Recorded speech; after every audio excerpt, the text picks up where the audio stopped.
আমি একটা প্রস্তাব করছি, আর আপনারা যেহেতু আপনাদের স্কুল থেকে নাম বলেননি, সেক্ষেত্রে দৈব চয়নে তার নামটাই আসছে। এখন স্যারও যেহেতু ওনাকে এখানে দায়িত্ব দিয়েছেন, সবচেয়ে বেশি ভালো হতো যদি স্যার আগে একটা গাইডলাইন বা একটা ম্যানুয়াল দিয়েছেন আমাদের সাব ক্লাস্টার প্রশিক্ষণ।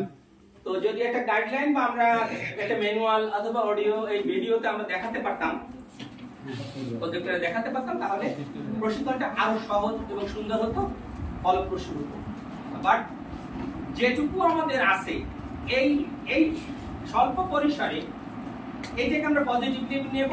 আর উনি এখানে কোনো ট্রেনার না, এই বিষয়ের উপরে ট্রেনার না, উনি একটা জিনিস থ্রো করবেন, আমরা সবাই মিলে।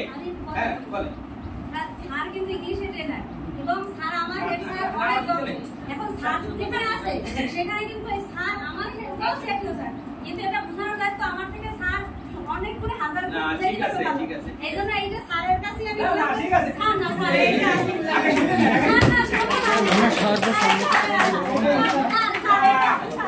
শুরুটা আপনাকে করতেই হবে ম্যাডাম, শুরুটা আপনাকে করতেই হবে, বসেন এখানে। শুরুটা আপনাকে করতেই হবে, যেহেতু আপনার উপর দায়িত্ব ছিল। অনেক সময় এমন হয়ে যায় যে মানে তৃতীয় বক্তা বেশি বলে ফেলে, ঠিক সেরকম হতে পারে।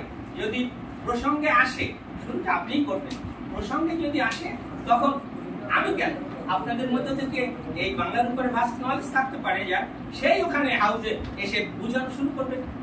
কি ব্যাপারটা এরকম না? ধরেন কথার মধ্যে আসছে যে সপ্তস্বর কথা, এখন আমার ধারণা নাই ভালো সপ্তস্বর, ঠিক আছে, আমার চেয়ে বা আপনার চেয়ে ভালো ব্যাখ্যা দিতে পারবে এই সপ্তস্বর সম্পর্কে, বা পুঙ্খানুপুঙ্খ বিচার বিশ্লেষণ করতে পারবে, আমরা তাকে এখানে ফ্লোর দেবো, তার কাছ থেকে আমরা নতুন কিছু শিখবো। ঠিক এই জন্য বলছি শুরুটা আপনি করেন।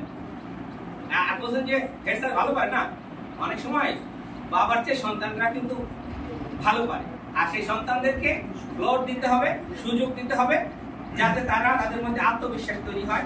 আর যদি তাদেরকে সুযোগই না দিই তাহলে তো তারা, ধন্যবাদ সবাই, মানে সেই